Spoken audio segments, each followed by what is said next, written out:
പ്രാർത്ഥിക്കുന്നു.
കർത്താവേ, പല ഭവനങ്ങളിലായിരുന്നു ഞങ്ങളുടെ കർത്താവേ, ഈ ദിവസവും ദൈവം ഞങ്ങളുടെ സന്നിധിയിൽ കൊണ്ടുവന്നതിനായിട്ട് സ്തോത്രം ചെയ്യുന്നു. നിങ്ങളായും കർത്താവെ തനിയെ വന്നതല്ലല്ലോ കർത്താവേ, അങ്ങയുടെ ആത്മാവിനാൽ അത് കൊണ്ടുവന്ന കൃപയ്ക്കായിട്ട് സ്തോത്രം ചെയ്യുന്ന കർത്താവേ.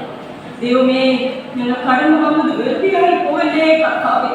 ഞങ്ങൾ നിരാശരായിട്ട് വിട്ട് കടന്നു പോകരുതേ കർത്താവേ. ഞങ്ങൾ എങ്ങനെയാണോ കടന്നു വന്നതിനപ്പുറമായിട്ട് കർത്താവേ, നിറഞ്ഞു കവിയുന്ന ഒരു കൃപയായിട്ട് കർത്താവേ, ഈ മക്കളെ വിട്ട് കടന്നു പോകുവാൻ സഹായിക്കണമേ. അങ്ങ് ഇവരോട് സംസാരിക്കണമേ കർത്താവേ. ഈ രാത്രി അവിടുത്തെ വചനമായി സംസാരിക്കണമേ. അവിടുത്തെ പരിശുദ്ധാത്മാവിനെ അയക്കണമേ എന്ന് പ്രാർത്ഥിക്കുന്നു, സ്തോത്രം ചെയ്യുന്നു. ഞങ്ങൾക്ക് മുമ്പായിട്ട് അവിടുന്ന് കടന്നു വന്ന കൃപയ്ക്കായിട്ട് സ്തോത്രം. മാനവും മഹത്വത്തിന് യേശു മൂലം പ്രാർത്ഥന കേൾക്കണം പ്രിയ പിതാവേ, ആമേൻ. ദൈവനാമത്തിന് മഹത്വം ഉണ്ടാകട്ടെ. വീണ്ടും വരുന്നവനായ യേശുക്രിസ്തുവിന്റെ നാമത്തിൽ സ്നേഹവാനാണ്. ഇന്ന് ഞാൻ സൺഡേ സ്കൂളിനെ പ്രതികരിച്ചാണ് ഇവിടെ നിൽക്കുന്നത്. വേദിയിലായിരിക്കുന്ന സ്നേഹവും ബഹുമാനമുള്ള അച്ഛൻ, ചർച്ച് സെക്രട്ടറി, സഭാ കമ്മിറ്റി അംഗങ്ങളെ, Sunday school secretary, Sunday school committee അംഗങ്ങളെ, സൺഡേ സ്കൂൾ അധ്യാപകരെ, വിദ്യാർത്ഥിനികളെ, എല്ലാ സഭാവിശ്വാസികളെ, മാതാപിതാക്കളെ, നിങ്ങൾക്ക് ഏവർക്കും വീണ്ടും വരുന്നവരായ യേശുക്രിസ്തുവിന്റെ നാമത്തിൽ സ്നേഹവന്ദനം. ഈ 119 സഭാദിനത്തോടനുബന്ധിച്ചുകൊണ്ട് സൺഡേ സ്കൂളിനെ പ്രതികരിച്ച് ഇവിടെ നിൽക്കുവാൻ യോഗ്യതയില്ലാത്ത എന്നെ യോഗ്യതയുള്ള ദൈവം തിരഞ്ഞെടുത്തു. എനിക്ക് ഈ ദിവസം സഭാവാർഷികത്തിൽ ഓർമ്മ വരുന്നത്, കഴിഞ്ഞ സഭാവാർഷികത്തിൽ 2 ആരാധനകളിൽ എനിക്ക് പങ്കെടുക്കുവാൻ സാധിച്ചു. ബാക്കിയുള്ള ആരാധനകളിലൊന്നും എനിക്ക് പങ്കെടുക്കുവാൻ സാധിച്ചില്ല. ഇതുപോലൊരു സഭാവാർഷികം മാർച്ചിലായിരുന്നു നടന്നപ്പോഴാണ് എന്റെ പിതാവ് കർത്താവിൽ നിദ്ര പ്രാപിച്ചത്. പിന്നീടുള്ള ആരാധനകളിലൊന്നും പങ്കെടുക്കുവാൻ സാധിച്ചില്ല. പ്രതികൂലങ്ങളുടെയും പ്രതിസന്ധികളുടെയും നടുവിലൂടെ കടന്നു പോകുമ്പോഴും സർവശക്തനായ ദൈവത്തിന്റെ വലിയ കരം നമ്മോട് കൂടെ ഇരിക്കുകയാണ്. ഈ രാത്രി ദൈവം എന്താണോ എന്നോടും നിങ്ങളോടും സംസാരിക്കുന്നത് അത് കേൾക്കാൻ നമ്മൾ യോഗ്യതയുള്ളവരാണ്. അതിനായിട്ട് പരിശുദ്ധനായ ദൈവം എന്നെയും നിങ്ങളെയും യോഗ്യതയുള്ളവരാക്കി തീർക്കട്ടെ. അല്പസമയം ചിന്തയ്ക്കായിട്ട് വേദഭാഗം ലൂക്കോസ് എഴുതിയ സുവിശേഷം 18-ാം അധ്യായം 30. ഇന്ന് നമ്മൾ സുവിശേഷമായി വായിച്ചു കേട്ട വേദഭാഗം അതിന്റെ ലൂക്കോസ് എഴുതിയ സുവിശേഷം 18-ാം അധ്യായം 35 മുതൽ 40 മുതലുള്ള ഭാഗങ്ങളിലെ അതിൽ 41-ാമത്തെ വാക്യത്തെ ഇപ്രകാരം പറയുന്നു: ഞാൻ നിനക്ക് എന്ത് ചെയ്തു തരണം എന്ന് ചോദിച്ചു.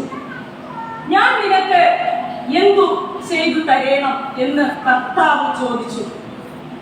35 മുതലുള്ള വേദഭാഗങ്ങൾ വായിക്കുമ്പോൾ അവിടെ യേശു യെരിഹോവിലൂടെ നടന്നു പോകുമ്പോൾ യെരിഹോവിനോട് അടുത്തപ്പോൾ അവിടെ ഒരു കുരുടൻ ഇരിക്കുന്നു. അവൻ വെറുതെയല്ല ഇരിക്കുന്നത്, അവൻ ഇരിക്കുന്നത് ഭിക്ഷ യാചിച്ചുകൊണ്ട്. ഇവിടെ പറഞ്ഞിരിക്കുന്നു ഇരന്നുകൊണ്ടിരിക്കുന്നു എന്നാണ് പറയുന്നത്. ഈ കുരുടൻ ആ സമയത്താണ് നമ്മൾ ആ ഭാഗങ്ങൾ വായിക്കുമ്പോൾ അവിടെ ശ്രദ്ധിക്കുന്നത് പുരുഷാരം കടന്നു പോകുന്നു. എന്തോ ഭയങ്കരമായ ശബ്ദം കേൾക്കുന്നു. അപ്പോൾ ഈ മനുഷ്യൻ ജനങ്ങളോട് ചോദിക്കുന്നു, എന്താണ് കാര്യം എന്നൊക്കെ ചോദിക്കുന്നുണ്ട്.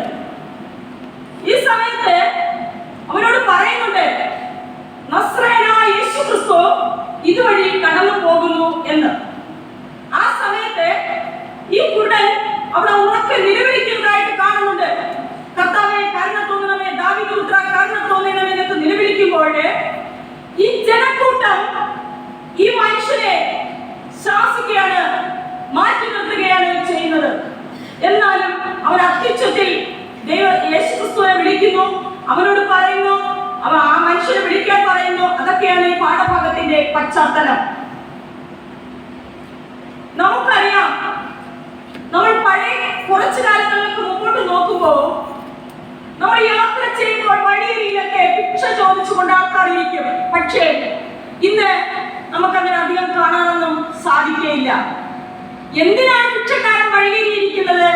കടന്നു പോകുന്ന ജനങ്ങളിൽ നിന്ന് എന്തെങ്കിലും ലഭിക്കുമെന്ന് വിചാരിച്ചുകൊണ്ടാണ് എന്തെങ്കിലും തന്നെ എന്ന് പറഞ്ഞ് അവർ കൈനീട്ടുന്നത്. ഈ മനുഷ്യനെയും ഒരു കുറവുണ്ടായിരുന്നു അവന്റെ ജീവിതത്തിൽ. അവന് രണ്ട് കണ്ണും കാഴ്ചയില്ലാത്തൊരു വ്യക്തിയായിരുന്നു, പ്രിയപ്പെട്ട ദൈവമക്കളെ. പക്ഷേ അവന് സ്വയമായിട്ട് അവിടെ കടന്നു വരുവാൻ കഴിയുകയില്ല. ഒന്നുകിൽ അവന്റെ ബന്ധുക്കളാരെങ്കിലും അവനെ കൊണ്ട് അവിടെ ഇരിക്കുകയായിരിക്കാം, അല്ലെങ്കിൽ അവന്റെ സ്നേഹിതരോ അടുത്ത ചാർച്ചക്കാരോ ആരെങ്കിലും അവനെ കൊണ്ടിരുത്താതെ ഈ രണ്ട് കണ്ണുള്ള മനുഷ്യൻ, രണ്ട് കണ്ണില്ലാത്ത മനുഷ്യൻ അവിടെ കടന്നു വരുവാൻ കഴിയുകയില്ല. അതുപോലെ തന്നെ ഈ മനുഷ്യൻ ഇവിടെ ഇരിക്കുന്നുവെങ്കിൽ നമുക്കറിയാം, ഇന്ന് നമ്മുടെ സമൂഹത്തില് ഒരുപാട് വൈകല്യമുള്ള ആൾക്കാരെയൊക്കെ കാണുന്നുണ്ട്. അവർക്ക് വളരെ പ്രശസ്തരാണ്. കാരണം അവരുടെ കുറവുകളും പരിമിതികളും അപ്പുറമായിട്ട് അവരെ ദൈവം അനുഗ്രഹിക്കുകയാണ് ചെയ്യുന്നത്. ഈ മനുഷ്യൻ ഇവിടെ യേശുക്രിസ്തുവിനെ കുറിച്ച് ഒരുപാട് കേട്ടറിഞ്ഞിട്ടുണ്ട്. അവന് രണ്ട് കണ്ണില്ല.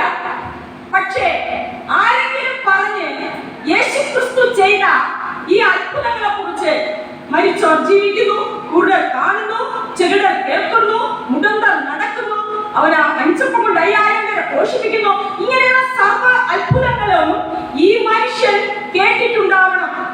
അതുകൊണ്ട് തന്നെയാണ് അദ്ദേഹം, ആ മനുഷ്യൻ ആഗ്രഹിക്കുന്നത് യേശുക്രിസ്തുവിൽ നിന്ന് അവൻ യേശുക്രിസ്തുവിൽ നിന്നുള്ള ഒരു സൗഖ്യം അവൻ ആഗ്രഹിക്കുന്നുണ്ട്.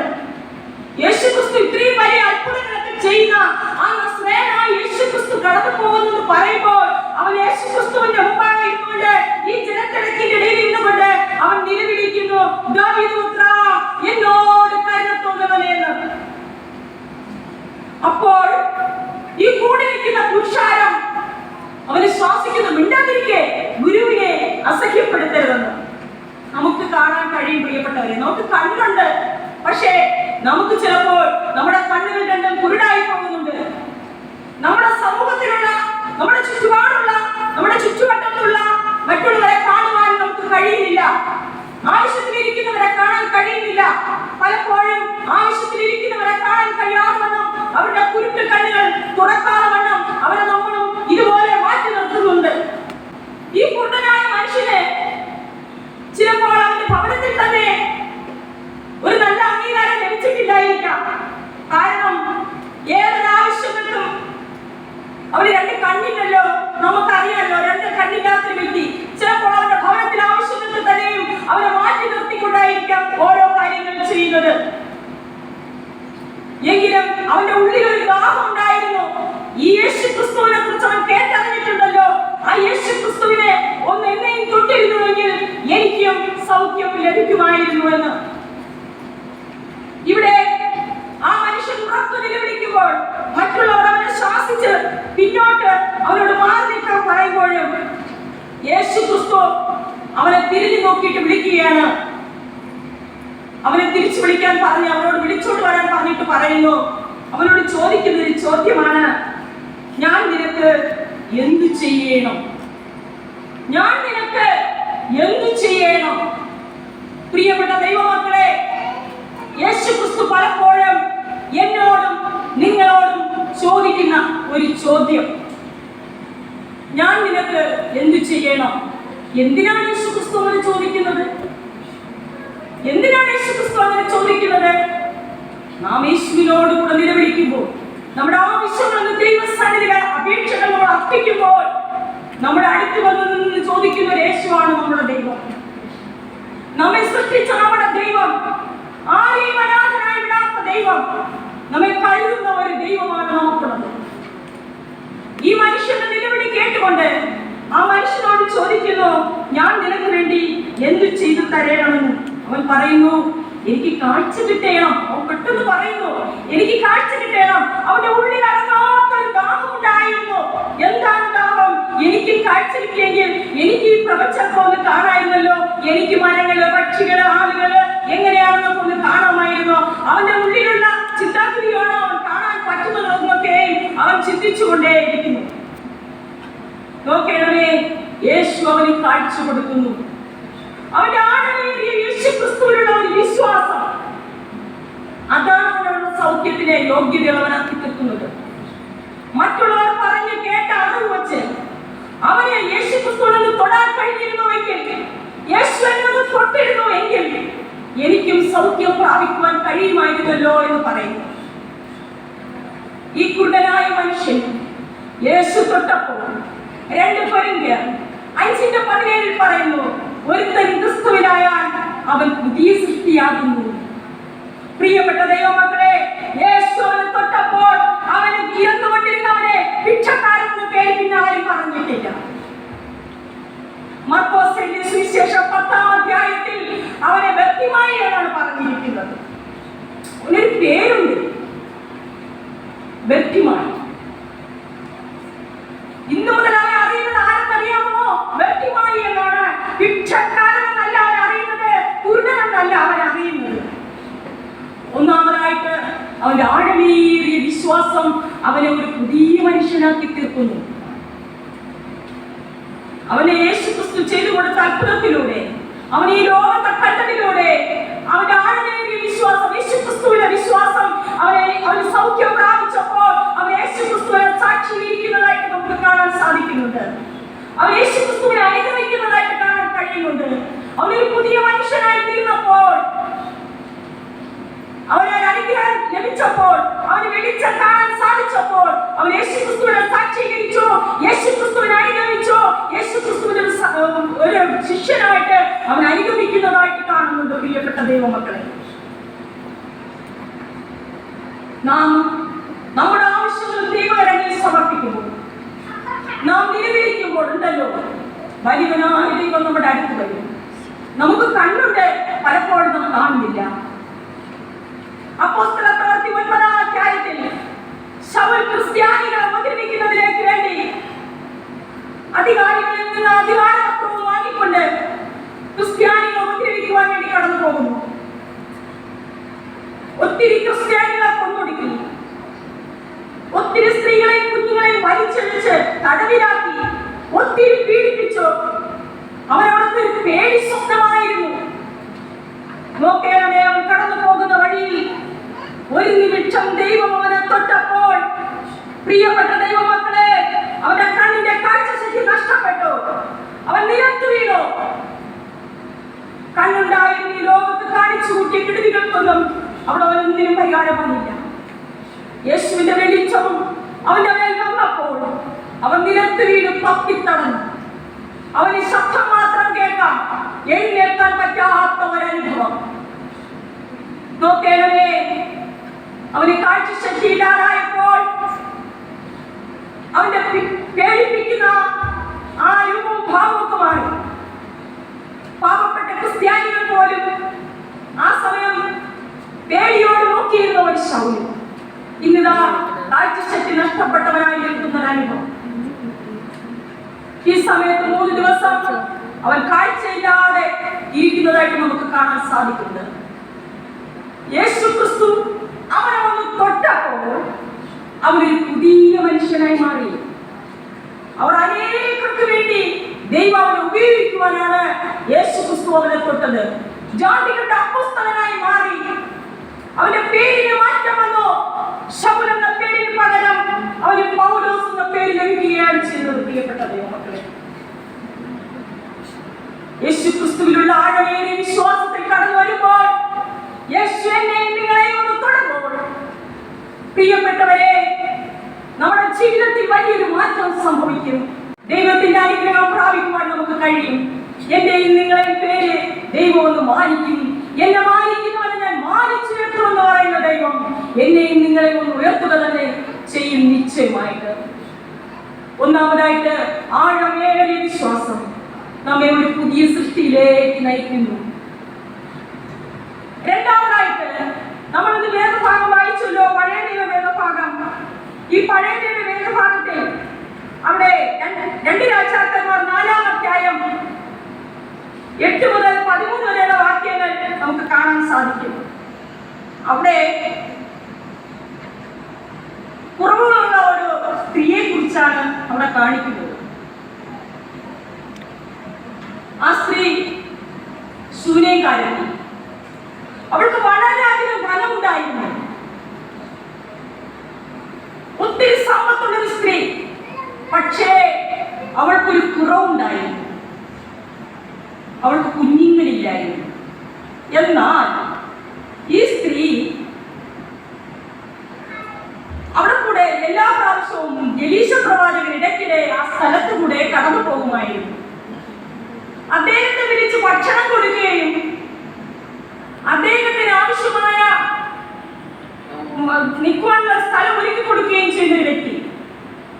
ഈ സ്ത്രീ എന്തായാലും ഒരു ദൈവഭക്തനെ ഭവനത്തിൽ സ്വീകരിച്ച് അദ്ദേഹത്തിന് ഭക്ഷണം കൊടുത്ത് അദ്ദേഹത്തിന് കിടക്കുവാനൊരു വാസസ്ഥലം ഒരുക്കുന്ന ഒരു സ്ത്രീ ആണെങ്കിൽ ആ സ്ത്രീ നിശ്ചയമായിട്ടും ഒരു ദൈവഭക്തിയായ സ്ത്രീ ആയിരിക്കണം. എന്നാൽ ഈ സ്ത്രീയെ കുറിച്ച് അവിടെ പറയുന്നത്, ഈ സ്ത്രീ ആരോടും അവളുടെ സങ്കടം പറഞ്ഞില്ല എന്നുള്ളതാണ്. അവൾ അവിടെ നിലവിളിക്കുന്നതായിട്ട് നമ്മൾ കാണുന്നില്ല. ഈ ദൈവപുരുഷൻ കുറച്ചു നാൾ അവിടെ വന്നു, പല ദിവസം അവിടെ കടന്നു വന്നു. അവിടെ വന്ന് കടന്നു പോയിട്ടും ഈ സ്ത്രീ ഒരിക്കലും അവളുടെ സങ്കടം ഈ ദൈവപുരുഷനോട് പറഞ്ഞിട്ടില്ല. നല്ലവണ്ണം അവളെ സൽക്കരിക്കും, അവർക്ക് ആവശ്യമുള്ള എല്ലാ ശുശ്രൂഷകളും സ്ത്രീ ചെയ്തു കൊടുക്കും. തന്റെ ഭക്തന്മാരുടെ ആഗ്രഹം സാധിപ്പിക്കുന്ന ദൈവം, ഹൃദയങ്ങളെയും നിലവുകളെയും ആരായുന്ന ദൈവം. ഈ സ്ത്രീയുടെ ആവശ്യം അവൾ ആരോടും പറഞ്ഞില്ല, അവൾ നിലവിളിച്ചില്ല. പക്ഷെ അവളുടെ മനസ്സിലെ വേദന സ്വർഗസ്ഥനായ ദൈവം കണ്ടു. ഇത്രയും താല്പര്യത്തോടുകൂടെയും അവൾ അവരെ ശുശ്രൂഷിച്ചപ്പോൾ എലീശ പ്രവാചകൻ തന്റെ ബാല്യക്കാരനെ ഗേഹസിയെ വിളിച്ചിട്ട് പറയുന്നു, അവൾ ഇത്രയും താല്പര്യത്തോടെയും ഞങ്ങളെ കരുതുന്നുണ്ടല്ലോ, അവൾക്ക് വേണ്ടി എന്തെങ്കിലും ചെയ്യണം, ശൂന്യക്കാരത്തെ വിളിക്ക എന്ന് പറയുന്നു. അവളെ വിളിച്ചപ്പോൾ അവളോട് ചോദിക്കുന്നു, ഞാൻ നിനക്ക് വേണ്ടി രാജാവിനോടോ സഹസ്രാധിപന്മാരോടോ പറയേണ്ടതെന്നൊക്കെയും അവളെ ചോദിക്കുന്നുണ്ട്. പ്രിയപ്പെട്ട ദൈവമക്കൾ, അപ്പോൾ ഗേഹസി പറയുന്നുണ്ട്, അവളുടെ ഭർത്താവ് വൃദ്ധനായി, അവൾക്ക് കുഞ്ഞുങ്ങളില്ല, മക്കളില്ല, ഒരു മകനില്ലല്ലോ എന്ന് പറയുന്നുണ്ട്. എലീശ പ്രവാചകൻ അവൾ അനുഗ്രഹിക്കും. അടുത്ത വർഷം ഞാൻ ഇതേ സമയം കടന്നു വരുമ്പോൾ നിനക്കൊരു മകൻ ഉണ്ടാകുമെന്ന് പറയുന്നുണ്ട്.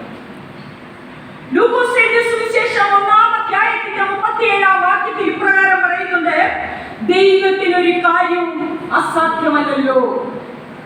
ദൈവത്തിന് ഒരു കാര്യവും അസാധ്യമല്ലല്ലോ. യിരെമ്യാവ് 32:27 പറയുന്നുണ്ട്, ഞാൻ സകല ജനത്തിന്റെയും ദൈവമാകുന്നു, എനിക്ക് കഴിയാത്ത വല്ല കാര്യവുമുണ്ടോ? ഞാൻ സകല ജനത്തിന്റെയും ദൈവമാകുന്നു, എനിക്ക് കഴിയാത്ത വല്ല കാര്യവുമുണ്ടോ? നോക്കണമേ, നമ്മളിന്ന് കുഞ്ഞുങ്ങളില്ലെങ്കിൽ ഒത്തിരി ചികിത്സകൾ ചെയ്യും. ആരെല്ലാം എവിടെയെല്ലാം പറയുന്ന ആശുപത്രിയിലൊക്കെ കടന്നു പോകും. ചിലപ്പോൾ ഈ സ്ത്രീയും അന്നത്തെ കാലത്ത് അവൾ കടന്നു പോകേണ്ട വഴിയിലെല്ലാം കടന്നുപോയി കാണാം. പക്ഷേ അന്ന് അവളിൽ അസാധ്യമെന്ന് എല്ലാവരും കൽപ്പിച്ചു കാണും.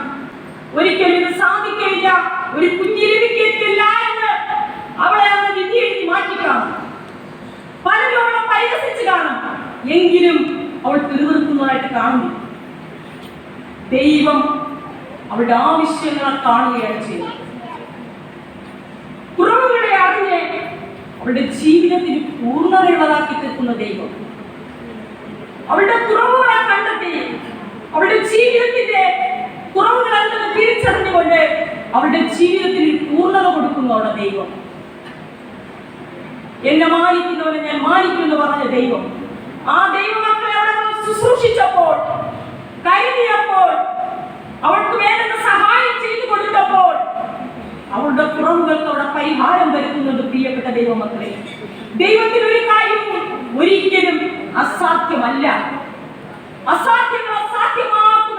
ദൈവം. നാം പലപ്പോഴും നമ്മുടെ ആവശ്യങ്ങൾക്ക് വേണ്ടി മനുഷ്യനെ നമ്മൾ സമീപിക്കും. പക്ഷേ ഒരുപക്ഷെ അവർ നമ്മൾ സഹായിക്കും. കുറച്ചു കഴിയുമ്പോൾ അവർ നമ്മളെ പുച്ഛിക്കും. ഈ ലോകം അങ്ങനെയാണ്. എന്നാൽ സർവശക്തനായ ദൈവത്തോട്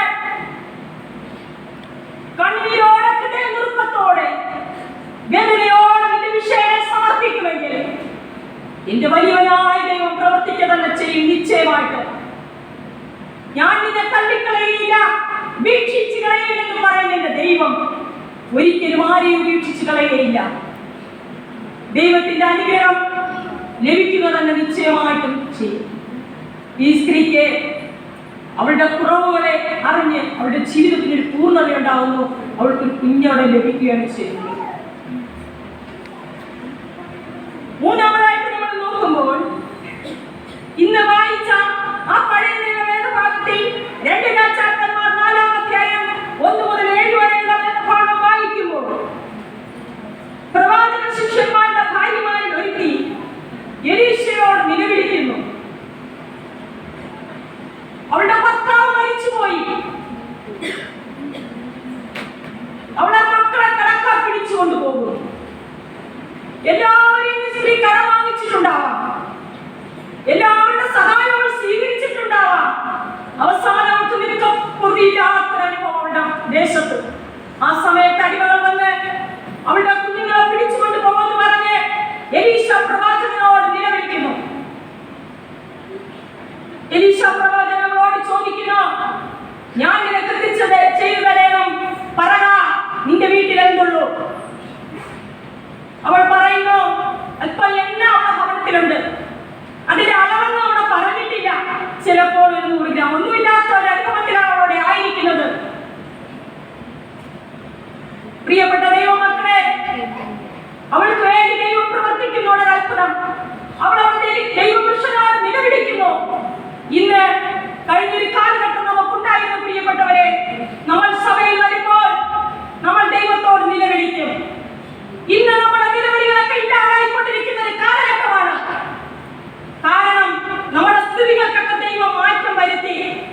കണ്ണീരോട് കൂടിയ, നിലവിളിയോട് കൂടിയ പ്രാർത്ഥന നമുക്കിന്ന് സഭകളിൽ നഷ്ടമായിക്കൊണ്ടിരിക്കുന്നു. ഒന്നുറക്കം പ്രാർത്ഥിച്ചാൽ, ഒന്നുറക്കം സ്തോത്രം പറഞ്ഞാൽ, ഒന്നുറക്കം സ്തുതിച്ചാൽ പെട്ടെന്ന് നമ്മളൊന്ന് നോക്കുന്നവരാണ് ഈ ലോകത്തുള്ളവർ. എന്തോ ശബ്ദം, എന്തോ എന്നൊക്കെ ചോദിക്കും ചിലപ്പോൾ. ദൈവത്തിന്റെ സന്നിധി കണ്ടല്ലോ, ദൈവത്തിന്റെ അനുഗ്രഹം പ്രാപിക്കുമ്പോഴുണ്ടല്ലോ, ഒരിക്കലും പ്രിയപ്പെട്ട ദൈവമക്കളെ പ്രാപിച്ചവർക്ക് അടങ്ങിയിരിക്കാൻ കഴിയത്തില്ല. അവർ അനുഭവിച്ചിട്ടുണ്ടെങ്കിൽ, ദൈവത്തിന്റെ നന്മകൾ പ്രാപിച്ചിട്ടുണ്ടെങ്കിൽ, ദൈവത്തിന്റെ അനുഗ്രഹം ഞാനും നിങ്ങൾ പ്രാപിച്ചിട്ടുണ്ടെങ്കിൽ ദൈവത്തെ നിശ്ചയമായി സ്തുതിക്കുക തന്നെ ചെയ്യും. ദൈവത്തിന്റെ സന്നിധിയിലെ കണ്ണീരോട് പ്രാർത്ഥിക്കുക തന്നെ ചെയ്യും. ലജ്ജിക്കാതെ പ്രാർത്ഥിക്കും, ലജ്ജിക്കാതെ നിലവിളിക്കും. നിലവിളിച്ചാലേ ദൈവം എനിക്ക് നിങ്ങൾക്ക് വിടുതൽ തരും. പ്രിയപ്പെട്ട മക്കളെ, എല്ലാം ലഭിച്ചു, എല്ലാ സൗകര്യങ്ങളും ഉണ്ടല്ലോ, ഇനി ഞാനൊന്നും ചെയ്യണ്ട, വെറുതെ വന്ന് കൈകെട്ടി ഇരുന്ന് ഞായറാഴ്ച അല്ലെങ്കിൽ സഭാരാധനകളിൽ വന്നിരുന്ന് സ്തുതിച്ചിട്ട് പോകാമെന്ന് വിചാരിക്കണ്ട. ദൈവം പ്രവർത്തിക്കും, ആർത്തടുക്കും. കണ്ണിലൊഴിക്കും, പ്രാർത്ഥിച്ചു നോക്ക്. ദൈവത്തിന്റെ വിടുതൽ നിന്റെ ഭവനത്തിൽ, തലമുറകളിൽ, കുടുംബജീവിതത്തിൽ, എന്താവശ്യത്തിന് നടുവിലും എന്റെ സർവശക്തനായ ദൈവം പ്രവർത്തിക്കുക തന്നെ ചെയ്യും. അതിനുത്തമ സാക്ഷിയാണ് ഞാൻ, ജീവിക്കുന്ന സാക്ഷി. കണ്ണീരോടുകൂടെ ഈ തിരുവാലയത്തിൽ വന്ന് നിലവിളിച്ചിട്ടുണ്ട്. ഇന്നും നിലവിളിക്കും. എന്റെ അടുത്തിരിക്കുന്നവരാണെന്ന് ഞാൻ തിരിഞ്ഞു നോക്കത്തില്ല. എനിക്ക് രക്ഷിക്കേണ്ട കാര്യമില്ല. കർത്താവിന്റെ സന്നിധി എന്റെ ദൈവം എന്നെ അനുഗ്രഹിച്ചിട്ടുണ്ടെങ്കിൽ ഞാൻ ആ ദൈവത്തിന്റെ സന്നിധി നന്ദിയുള്ളതായി പ്രാർത്ഥിക്കുക തന്നെ ചെയ്യും. അടുത്തിരിക്കുന്നത് ആരെന്ന് നോക്കേണ്ട കാര്യമില്ല പ്രിയപ്പെട്ടവരെ. പ്രാർത്ഥിക്കുന്ന ഒരു വ്യക്തി, ദൈവത്തോട് നിലവിളിക്കുന്ന ഒരു വ്യക്തി ഒരിക്കലും അടുത്തിരിക്കുന്ന വ്യക്തിയെ നോക്കിയല്ല പ്രാർത്ഥിക്കുന്നത്. അവിടെ ഹൃദയങ്ങളെ ദൈവത്തിന്റെ സന്നിധിയിൽ പകരുമ്പോൾ അവിടെ നമ്മുടെ ചുറ്റുവട്ടമല്ല നമ്മൾ നോക്കേണ്ടത്. നമ്മുടെ ദൈവകരങ്ങളിൽ സമർപ്പിച്ച് പ്രാർത്ഥിക്കണം. നമ്മുടെ ദൈവസന്നിധിയിൽ എത്തിച്ചേരണം. ഇവിടെ ഈ പാവപ്പെട്ട സ്ത്രീയുടെ നിലവിളി ദൈവസന്നിധിയിൽ ഒന്ന് ചെന്നപ്പോഴല്ലോ അവന്റെ ഭവനത്തിലുണ്ടായ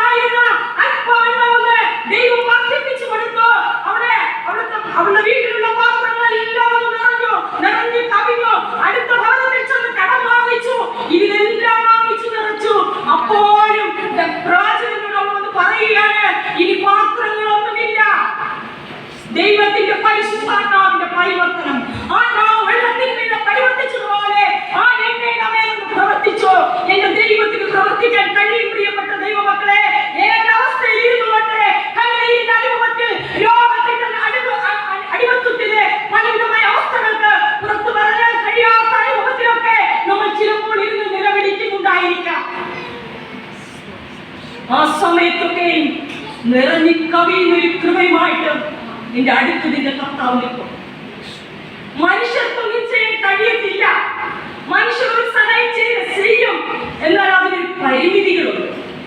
എന്നാൽ നമ്മുടെ വലിയവനായ ദൈവത്തിൽ നമ്മുടെ ശൂന്യതയുടെ നടുവിൽ ഇറങ്ങി വന്ന് നിറഞ്ഞു കവിയുന്ന ഒരു അനുഗ്രഹമാക്കി തരുവാൻ എന്റെ സർവശക്തന് കഴിയും.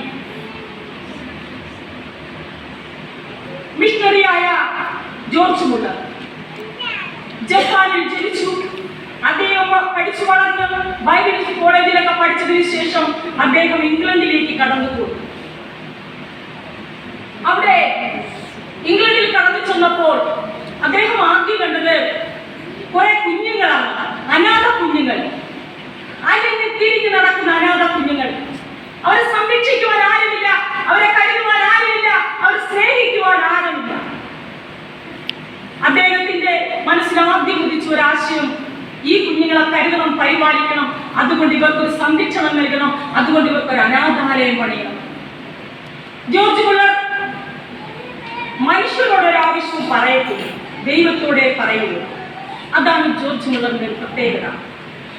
ജോർജ് മുള്ളർ ഒരു ദിവസം രാവിലെ വന്ന് പ്രഭാത ഭക്ഷണത്തിന് നോക്കിയപ്പോൾ അന്ന് തന്റെ കുഞ്ഞുങ്ങൾക്ക് കൊടുക്കുവാൻ ഒരു ആഹാരവുമില്ല. പ്രിയപ്പെട്ട ദൈവമക്കളെ, കുഞ്ഞുങ്ങളെല്ലാം നമുക്കറിയാലോ, ഒത്തിരി കുഞ്ഞുങ്ങളെല്ലാവരും ഒരുമിച്ചിരിക്കുമ്പോൾ ഇവർ അവർക്ക് കഴിക്കാനുള്ള പാത്രങ്ങളൊക്കെ എടുത്തൊന്ന് ഭയങ്കര സന്തോഷപ്പെടുകയോ കൊട്ടിപ്പാടിക്കുകയും.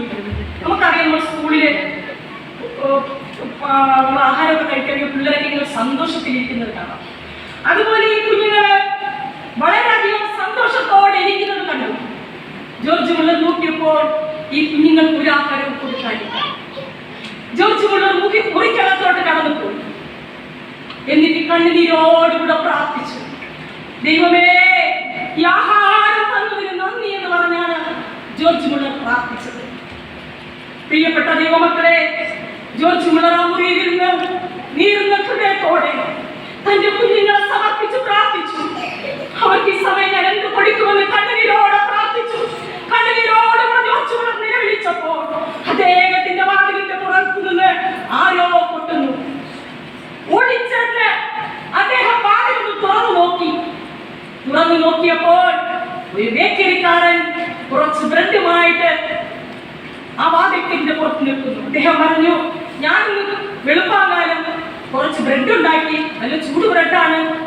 അപ്പോൾ ആ സമയം എനിക്ക് എന്റെ മനസ്സിൽ തോന്നി, ഇവിടെയും ഒരു അനാഥാലയം ഉണ്ടല്ലോ, ഇവിടെ കുറെ കുഞ്ഞുങ്ങളുണ്ടല്ലോ, ഇവർക്ക് കൊടുത്തിട്ട് ബേക്കറിയിലേക്ക് കൊണ്ടുപോകാം. പ്രിയപ്പെട്ട ദൈവമക്കളെ, ശൂന്യതയുടെ നടുവിൽ കരുതുന്ന ഒരു ദൈവം, നിറയ്ക്കുന്ന ഒരു ദൈവം. നോക്കണമേ, ജോർജ് മുള്ളർ കരഞ്ഞു പ്രാർത്ഥിച്ചപ്പോൾ, ഈ കുഞ്ഞുങ്ങൾക്ക് വേണ്ടി ജോർജ് മുള്ളർ നിലവിളിച്ചപ്പോൾ അവിടെ ദൈവത്തിന്റെ ദൂതനെ അയക്കുന്നതായിട്ട് കാണാൻ സാധിക്കുന്നുണ്ട്, ഭക്ഷണവുമായിട്ട്.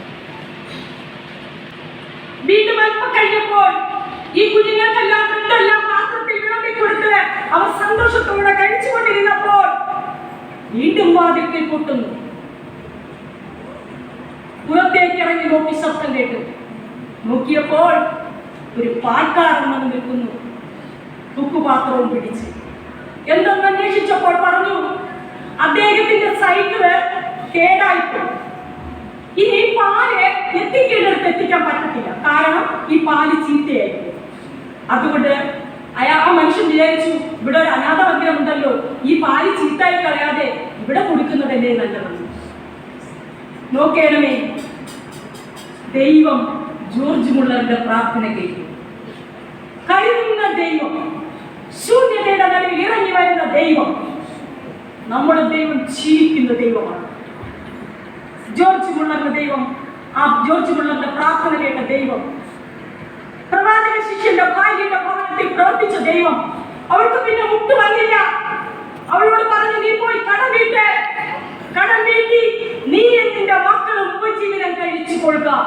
അവൾക്ക് പിന്നെ ആരുടെ മുമ്പിൽ കൈ നീട്ടേണ്ടി വന്നില്ല. പ്രിയപ്പെട്ട ദൈവമക്കളെ, ദൈവം അനുകൂലമെങ്കിൽ പ്രതികൂലം ദൈവത്തിന് ഒരു കാര്യവും അസാധ്യമല്ല. പ്രാർത്ഥിച്ചാലുണ്ടല്ലോ, എന്റെ കർത്താവിന്റെ തുരുത്തിയെന്ന് നിറഞ്ഞാലുണ്ടല്ലോ, അനുഗ്രഹം നിശ്ചയമാണ്, ഉറപ്പാണ്. അത് പ്രാപിക്കുവാൻ എനിക്ക് നിങ്ങൾക്ക് മനസ്സുണ്ടായിരിക്കണം. വെറുതെ പ്രാർത്ഥിച്ചെടുത്ത് പോയിട്ട് കാര്യമില്ല. എന്റെ പ്രാർത്ഥന ഒന്ന് തിരുസന്നിധിയിൽ എത്തണമെങ്കിൽ എന്റെ ഹൃദയങ്ങളൊന്ന് ദൈവത്തിന്റെ സന്നിധി പകരണം. അതാണ് ദൈവം ആഗ്രഹിക്കുന്നത്. ശൂന്യക്കാരിയുടെ ശൂന്യതകളൊക്കെ ഒന്ന് മാറ്റി ദൈവം. കഷ്ടതയുടെയും കണ്ണുനീരിന്റെയും വേദനയുടെയും കൽപ്പയുടെ അനുഭവത്തിന്റെ നടുവിൽ പ്രവർത്തിക്കുന്ന ദൈവമാണ് നമ്മുടെ ദൈവം. ഏതവസ്ഥയിലായിക്കോട്ടെ, എത്രയോ സമയം നമ്മുടെ ജീവിതത്തിൽ കഷ്ടത വന്നു, മരണകരമായ അനുഭവങ്ങൾ വന്നു, രോഗങ്ങൾ ദുരിതങ്ങൾ ഇല്ലായ്മയുടെ കാലം നമുക്കുണ്ടായിരുന്നു. കരഞ്ഞപ്പോൾ നമ്മുടെ അടുത്ത് വന്നില്ലേ? നമ്മുടെ ദൈവം നമ്മെ അനുഗ്രഹിച്ചില്ലേ? നമ്മുടെ പ്രാർത്ഥനകൾക്ക് മറുപടി ലഭിച്ചില്ലേ? അതാണ് നമ്മുടെ ദൈവം. നിലവിളി കേൾക്കുന്ന ദൈവം. ഞാൻ നിനക്ക് വേണ്ടി എന്ത് ചെയ്തു തരണമെന്ന് ചോദിക്കുന്ന ദൈവമാണ് നമ്മുടെ ദൈവം. 1 പത്രോസ് 5:7 പറയുന്നു, കരുതുന്നവൻ ഞാനല്ലയോ കലങ്ങുന്നത് എന്തിനെന്നാണ് കർത്താവ് നമ്മോട് ചോദിക്കുന്നത്. നാലാമതായിട്ട് 1 ദിനവൃത്താന്തം 1-ാം അധ്യായം 1 മുതൽ 7 വരെയുള്ള വാക്യങ്ങളിൽ, അതിൽ 7 മുതൽ 12 വാക്യങ്ങളോട് വായിക്കുമ്പോൾ അവിടെ ശലോമോൻ ദൈവത്തിന് ഒരു ഹോമയാഗം കഴിക്കുന്നു. ഹോമയാഗം കഴിച്ചപ്പോൾ ദൈവത്തിന് പ്രസാദമായി. ദൈവം അന്ന് രാത്രി ശലോമോന് പ്രത്യക്ഷപ്പെട്ടിട്ട് ചോദിക്കുന്നുണ്ട്, ഞാൻ നിനക്ക് എന്ത് ചെയ്തു തരേണോ? എന്നോടോ നിങ്ങളോടോ ചോദിച്ചാൽ നമ്മളൊക്കെ ദൈവത്തോട് ഒത്തിരി കാര്യങ്ങൾ ചോദിക്കും. നമുക്ക് ഒരുപാട് കാര്യങ്ങൾ ചോദിക്കാറുണ്ടല്ലേ? എത്ര ഉണ്ടായിരുന്നാലും നമ്മൾ വീണ്ടും വീണ്ടും കർത്താവിനോട് ചോദിക്കും. ഇവിടെ ശലോമോൻ ചോദിച്ചതുണ്ടല്ലോ, പൊടിപോലെ കിടക്കുന്ന ജനങ്ങൾ, കാരണം സംഖ്യ എണ്ണിക്കൂടാൻ പറ്റാത്ത ജനങ്ങളെ ന്യായപാലനം നടത്തുവാൻ അവർക്ക് നായകനായിരിക്കുവാൻ തക്ക വിധത്തിലുള്ള വരമാണ് ചോദിച്ചത്, ജ്ഞാനവും വിവേകവും. എന്നാൽ ദൈവം അവൻ കൊടുക്കുന്നതുണ്ടല്ലോ ഒരു ഭയങ്കര അനുഗ്രഹമാണ്. അവൻ ദൈവത്തിന്റെ സന്നിധിയിലെ ആരാധന കഴിച്ചപ്പോൾ അവന്റെ ആരാധനയിൽ ദൈവം പ്രസാദിക്കുന്നുണ്ട്. അവൻ ദൈവത്തിന്റെ സന്നിധിയിൽ കഴിച്ച അപേക്ഷ ദൈവം കേട്ടപ്പോൾ അവന് കൊടുത്ത അനുഗ്രഹം എന്തെന്നറിയാമോ? നീ ഇതുവരെയും എന്നോട് ധനോ മാനോ സമ്പത്തോ ശത്രു വിഗ്രഹമോ ഒന്നും ചോദിച്ചില്ല. എന്നാൽ അവന് കൊടുക്കുന്ന ഒരു വലിയ അനുഗ്രഹമുണ്ട്. ദൈവം മുമ്പുള്ള രാജാക്കന്മാർക്ക് ലഭിച്ചിട്ടില്ലാത്തതും ഇനി നിനക്ക് ശേഷം വരുന്ന രാജാക്കന്മാർക്ക് ലഭിക്കാത്തതുമായ അനുഗ്രഹമാണ് ശലോമോന് ദൈവം കൊടുക്കുന്നത്. ആരാധനയിൽ പ്രസാദിച്ച ദൈവം അവൻ ദൈവത്തിന്റെ സന്നിധിയിൽ ഹോമയാഗം കഴിച്ചപ്പോൾ ഇറങ്ങി വന്ന് പ്രവർത്തിക്കുന്ന ഒരു ദൈവം. നമ്മുടെ ആരാധനയിൽ ദൈവം പ്രസാദിക്കണം. ദൈവത്തെ സ്നേഹിക്കുന്നവർക്ക്, നിർണയപ്രകാരം വിളിക്കപ്പെട്ടവർക്ക്, കണ്ണുകൊണ്ട് കണ്ടിട്ടില്ല, ചെവി കൊണ്ട് കേട്ടിട്ടില്ല, ആരുടെയും ഹൃദയത്തിൽ തോന്നിയിട്ടില്ലാത്ത വലിയ അനുഗ്രഹമാണ് ദൈവം നമുക്ക് തരുന്നത്. പ്രിയപ്പെട്ട ദൈവമാണ് നമ്മുടെ ആഴമേറിയ വിശ്വാസത്തിൽ നമ്മുടെ പുതിയ ജന്മം നമുക്ക് തരുന്ന ദൈവമാണ്. ഒരു പുതു മനുഷ്യനാക്കി നമ്മെ തീർക്കുന്നു. അവിടെ യേശു ക്രിസ്തുവിലൂടെ വിശ്വസിച്ച് യേശു ക്രിസ്തുവിനെ നമ്മളെ തൊടുമ്പോൾ നാം ഒരു പുതിയ മനുഷ്യനായി തീരുന്നു. നമ്മുടെ ശൂന്യതയുടെ നടുവിൽ ഒരു കരുതുന്ന ദൈവം നമുക്കുണ്ട്. നമ്മുടെ കുറവുകളെ അറിഞ്ഞ് പ്രവർത്തിച്ച് നമ്മുടെ കുറവുകൾക്ക് പരിഹാരം വരുത്തി തരുന്ന ഒരു ദൈവം നമുക്കുണ്ട്. നമ്മുടെ ആരാധനകളിൽ പ്രസാദിക്കുന്ന ദൈവം, നമ്മുടെ പ്രാർത്ഥനയിൽ പ്രസാദിക്കുന്ന ഒരു ദൈവം നമുക്കുണ്ട്. പ്രിയപ്പെട്ട ദൈവം, നാം എപ്പോഴും ദൈവത്തിന്റെ കരങ്ങളിൽ നമ്മോട് ഓരോരുത്തരോടും എന്നോടും നിങ്ങളോടും ദൈവം ചോദിക്കുന്നുണ്ട്.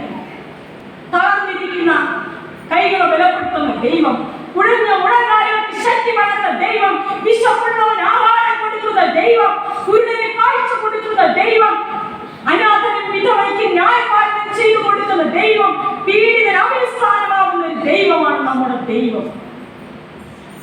ദൈവം ഒരിക്കലും നമ്മെ ഉപേക്ഷിച്ച് കളയുകയില്ല. പ്രാർത്ഥനയ്ക്ക് ഉത്തരം തരുന്ന ദൈവം, നിലവിളികളെ കേൾക്കുന്ന ദൈവം നമ്മുടെ ദൈവമാണ്.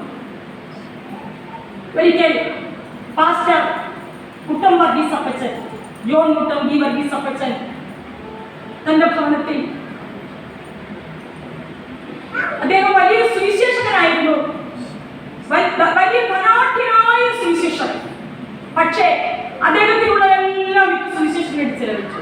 അവസാനം അദ്ദേഹം വാടക വീടെടുത്ത് താമസമായി. അദ്ദേഹത്തിന് 2 മക്കളുടെ ഒരു മകളും മകനും. പ്രിയപ്പെട്ട ദൈവമക്കളെ, ഈ മക്കൾക്ക് 16 ദിവസം കൊണ്ട് ആഹാരമില്ല. ഈ 2 കുഞ്ഞുങ്ങളും അമ്മയുടെ മുലപ്പാൽ നിൽക്കുന്ന കുഞ്ഞുങ്ങളാണ്. 16ാമത്തെ ദിവസം ഒരു മുറിക്കകത്ത് ഇരുന്നുകൊണ്ട് അദ്ദേഹത്തിന്റെ ഭാര്യയുടെ ഒരു ഞരക്കം മാത്രം കേൾക്കാം. കാരണം അമ്മ എന്തെങ്കിലും ആഹാരം കഴിച്ചാലല്ലേ കുഞ്ഞിന് മുലപ്പാൽ കിട്ടുള്ളൂ. ഈ കുഞ്ഞുങ്ങൾക്ക് അതില്ല.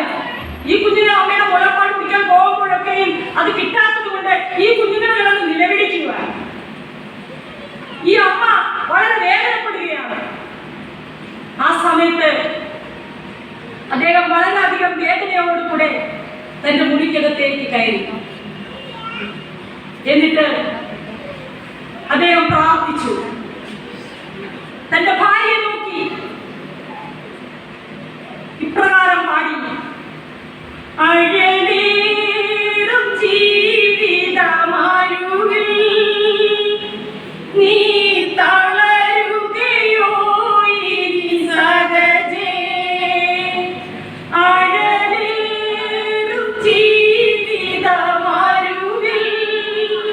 നീ തളരുകയോ ഇനി സഹജേ. നിന്നെ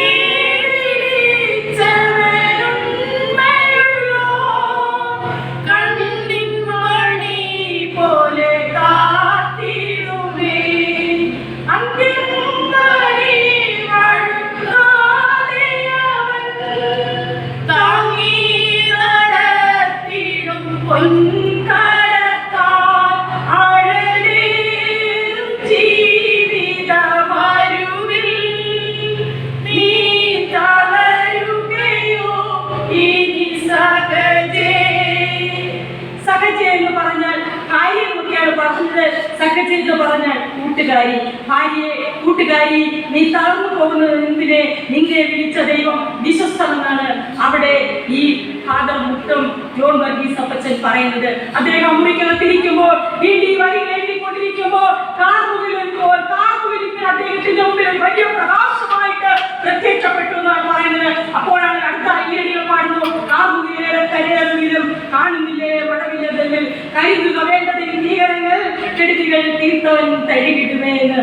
അല്പസമയം കഴിഞ്ഞപ്പോ അദ്ദേഹത്തിന്റെ വാതിൽക്കൽ ഒരു ശബ്ദം കേട്ടു. അദ്ദേഹം വാതിൽ തുറന്നു നോക്കിയപ്പോൾ ഒരു സഹോദരി അരനാഴിലും 1/2 രൂപയുമായിട്ട് അദ്ദേഹത്തിന്റെ ഭവനത്തിൽ നിൽക്കുന്നു.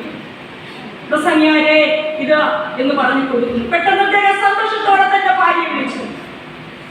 ഭാര്യ വന്നു അത് ഏറ്റുവാങ്ങുന്നതായിട്ട് നമുക്ക് കാണുന്നു. കാര്യം നിന്ന് ഒരു ദൈവം, ഏത് പ്രതികൂലത്തിന്റെ നടുവിലും ഇറങ്ങി വന്ന് നമ്മെ സഹായിക്കുന്ന ഒരു ദൈവം. നാം നിലവിളിക്കുമ്പോൾ നമ്മുടെ നിലവിളികളെ കേട്ട് കുരുടനെ കാഴ്ച കൊടുത്ത ദൈവം, പ്രവാചക ശിഷ്യന്റെ നിലവിളി കേട്ട് അവരുടെ ശൂന്യതയുടെ നടുവിൽ ഇറങ്ങി വന്ന് നമ്മളെ കരുതിയ ദൈവം, സൂര്യകാര്യത്തിന്റെ കുറവുകളെ പരിഹരിച്ച ദൈവം, ശലോമിന്റെ പ്രാർത്ഥനയെ അനുഗ്രഹിച്ച ദൈവം, ആരാധനയെ അനുഗ്രഹിച്ച ദൈവം എന്നെയും നിങ്ങളെയും ഈ 119ാം സഭാവാർഷികത്തോടെ അനുഗ്രഹിക്കട്ടെ എന്ന് പ്രാർത്ഥിച്ചുകൊണ്ട് എന്റെ സമയത്തിന് വിരമിക്കുന്നു. ദൈവം നമ്മെ എല്ലാവരും പോലെ അനുഗ്രഹിക്കപ്പെടുമാറാകട്ടെ.